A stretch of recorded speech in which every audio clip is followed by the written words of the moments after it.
Olá, um bom dia para você, um ótimo início de semana, você que nos acompanha. Começa agora mais um Aparecida Interessa ao Brasil e nesta semana com a minha companhia e eu conto também com a sua. Hoje celebramos então os pilares da Igreja Católica, São Pedro e São Paulo. E este dia se torna ainda mais especial para a Igreja no Brasil e para a Arquidiocese de Aparecida, pois hoje em Roma tivemos a celebração eucarística da imposição do palio, presidida pelo Papa Leão XIV. E quem traz todos os detalhes para a gente é a correspondente de Roma, Camila Moraes, que está acompanhando tudo bem de pertinho. Camila, um bom dia para você. Oi, Rafa, bom dia para você, bom dia a todos que estão acompanhando o Aparecida Interessa ao Brasil. Uma boa semana para todo mundo. Isso mesmo, celebramos hoje, então, São Pedro e São Paulo, os dois pilares da igreja. Inclusive, o Papa Leão XIV falou sobre esses dois pilares hoje durante a homilia. A celebração eucarística teve, então, a imposição do palio em 35 arcebispos. 4 são arcebispos brasileiros. O arcebispo de Juiz de Fora, o arcebispo de Sorocaba, o arcebispo de Belém e o arcebispo, então, de Aparecida. Esse palio, ele é sempre confeccionado no comecinho do ano. As ovelhas são tosadas no dia 21 de janeiro, dia de Santa Inês. As monjas, então, em Roma, produzem, preparam esse palio e eles são depositados próximos ao túmulo de São Pedro, que é, então, o primeiro papa e aí, claro, né, todos depois que vieram, dando essa sucessão. E aí hoje, então, os pálios foram apresentados ao Papa, abençoados, para que depois, então, o Papa colocasse em cada um deles. Esse palio, ele significa a missão, mas também a comunhão, a unidade e esse pastoreio que o arcebispo faz, não só com as suas ovelhas da sua arquidiocese, mas também sendo responsáveis por toda uma província eclesiástica que compõe, então, outras dioceses dentro desta província. Em Aparecida nós temos então a diocese de Lorena, a diocese de Caraguatatuba, a diocese de Taubaté e a diocese de São José dos Campos. Dom Mário, então, ele comanda e ele está à frente dessa província eclesiástica. Junto de Dom Mário estavam, então, Padre André Gustavo, da Arquidiocese, Padre Renan, que é o reitor do Seminário de Aparecida. Eu conversei com o Padre Renan, que falou um pouco sobre a emoção de estar aqui celebrando São Pedro e São Paulo e nesse momento solene de imposição do palio no nosso arcebispo. Vamos ver. Uma alegria muito grande poder estar em Roma, no dia de São Pedro e São Paulo, participando da missa presidida pelo Santo Padre, concelebrando com o Santo Padre e na presença de toda a Igreja Universal. E nesse momento, acompanhando o nosso arcebispo na recepção do palio, que é sinal da unidade com a Igreja e da nossa província eclesiástica. Então, é uma emoção, é uma graça e também uma responsabilidade, mas, sobretudo, é um momento de profunda comunhão com toda a Igreja, com o Santo Padre. Trazendo também todos da Arquidiocese de Aparecida, né? Essa é a nossa missão. Nós viemos, Padre André e eu, representando o clero da nossa diocese e todo o nosso povo, não deixando o nosso arcebispo sozinho nesse momento em que ele, em nome da Arquidiocese de Aparecida, recebe esse sinal de comunhão. Então nós estamos aqui representando todo o povo da nossa Arquidiocese de Aparecida. Um outro momento importante dessa celebração foi quando o Papa esteve de frente a uma imagem de bronze de São Pedro, fez uma oração. Essa imagem, que é colocada ao lado do altar, ela foi revestida com um manto vermelho e também foi colocado um cesto bem em frente, que significa então a expressão pescador de homens. E o Papa, retomando na homilia as figuras de Pedro e Paulo, ele disse que precisamos ser construtores da unidade. Esse foi o convite para todos os arcebispos que estão ali. Quero só destacar que essa é uma tradição que foi retomada pelo Papa Leão XIV, no pontificado do Papa Francisco. O palio, ele era entregue pelo núncio apostólico de cada país e agora, então, o Papa Leão XIV retoma essa tradição tão antiga da igreja de impor o palio, que é esse acessório de lã colocado por cima das vestes litúrgicas. Agora, então, Dom Mário retoma a sua viagem para Aparecida, retoma os trabalhos aí na Arquidiocese, junto com toda a comitiva que veio junto, os missionários redentoristas e também Padre André Gustavo e Padre Renan. Rafa, sigo daqui acompanhando as principais notícias do Vaticano, do Papa e da nossa igreja. Uma boa semana para você. Uma semana para você também. Obrigada pelas informações, todos esses detalhes do simbolismo também. E um ótimo trabalho para você em Roma, Camila.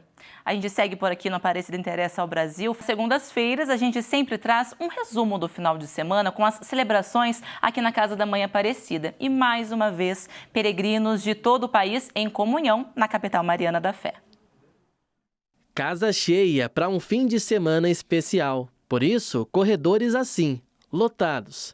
E em cada ponto da Casa da Mãe, uma história diferente a ser contada. É uma alegria muito grande vir aqui, a Casa da Mãe. A gente se sente em paz, muito bem. Graças a Deus, estamos vendo boa viagem, então, bem, graças a Deus. É muita alegria. Chegaram hoje, ficam o final de semana todo? Chegamos ontem à noite. Vamos embora amanhã depois do almoço. Não tenho palavras para explicar tudo que eu senti na hora de ver a imagem. Eu fico sem palavras mesmo. É muito lindo. Já no sábado, que se via no interior do Santuário Nacional, são muitos grupos romeiros, vindos de todos os cantos do país.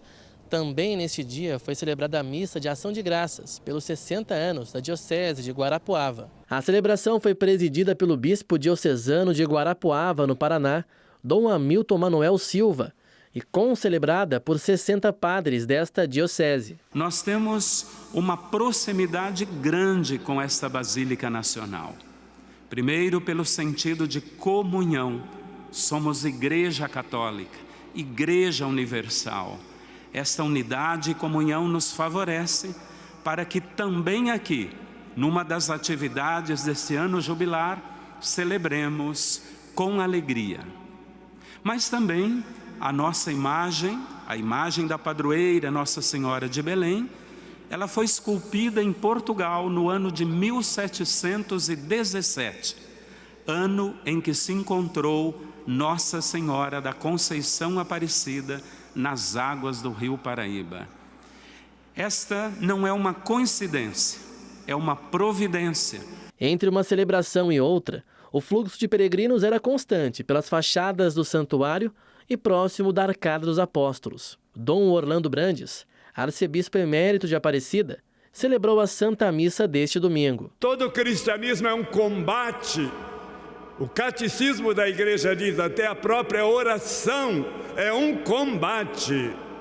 Então, vamos ser esses atletas que combatem pelo reino de Deus. Isto mesmo. Isso está no Paulo Apóstolo.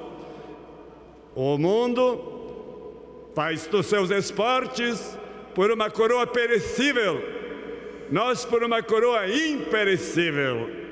E esse combate é o combate da fé. Chegamos no Evangelho, Pedro, cheio de fé, dá resposta a Jesus. Tu és o Filho do Deus vivo. Também neste fim de semana, os ministros da Eucaristia renovaram um compromisso com o Ministério da Sagrada Comunhão, em celebração realizada no Santuário Nacional. Já que estamos falando do Santuário Nacional de Aparecida, eu aproveito para agradecer você que faz parte da família dos devotos e ajuda a cuidar da Casa de Nossa Senhora, Rainha e Padroeira do Brasil. Para você que ainda não faz parte da família dos devotos, fica sempre o nosso convite. É bem simples, ligue para o 0300 210 1210 ou acesse o QR Code que aparece na sua tela.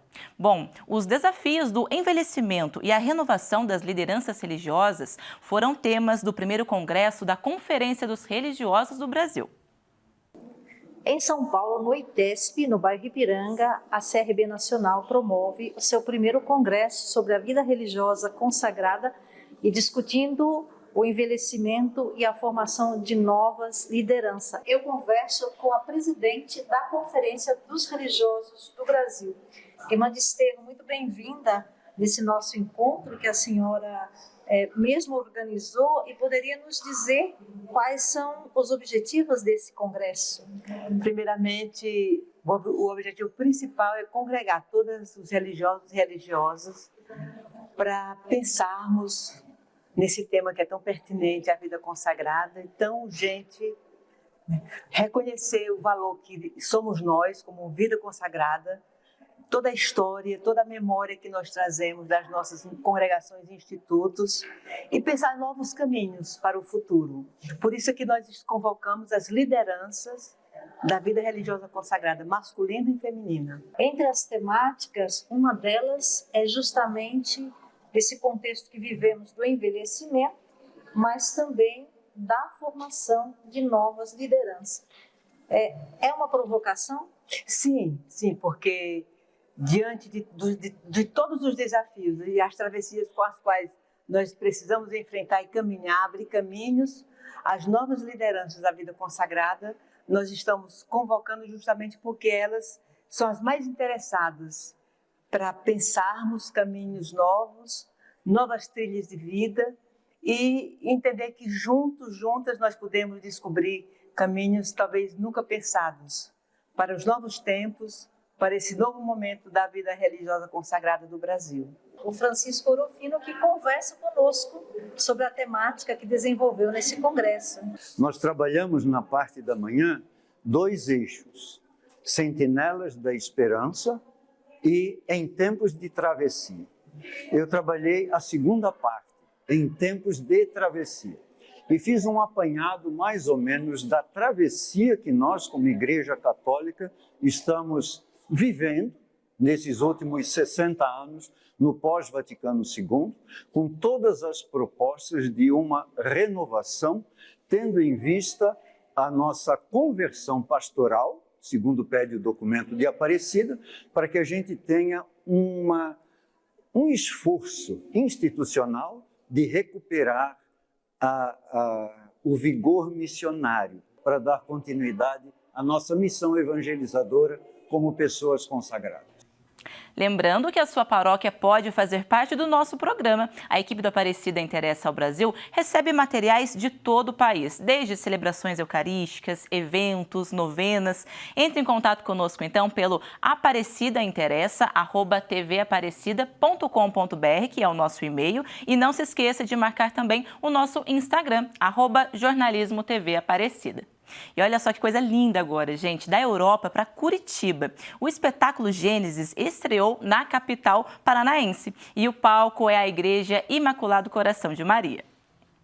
Uma viagem no tempo e na tecnologia que já emocionou milhares de pessoas ao redor do mundo.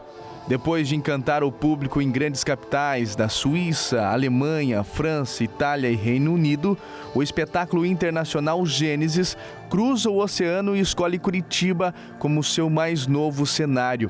Paredes e o teto da Paróquia Imaculado Coração de Maria, no bairro Rebouças, que foram escolhidos para se transformarem em uma tela viva. A gente estuda toda a arquitetura da igreja, a gente vê onde estão os pilares, os arcos, as gravuras, os entalhes, e a gente faz, a gente projeta esse show acompanhando a arquitetura da igreja. E o Gênesis, ele é um show do Eonarium que conta a história da criação. Tudo isso envolvido por uma trilha sonora bastante envolvente, fazendo com que os espectadores se sintam literalmente dentro do espetáculo. Através de projeções em 360 graus e técnicas de vídeo mapeado, a proposta é resumir os 7 dias da criação do mundo em uma experiência de apenas 30 minutos, uma homenagem abstrata ao nosso planeta azul.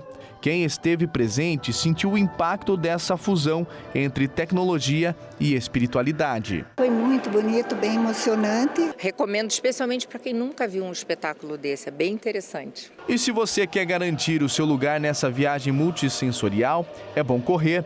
As sessões acontecem de quinta a domingo e os ingressos são limitados.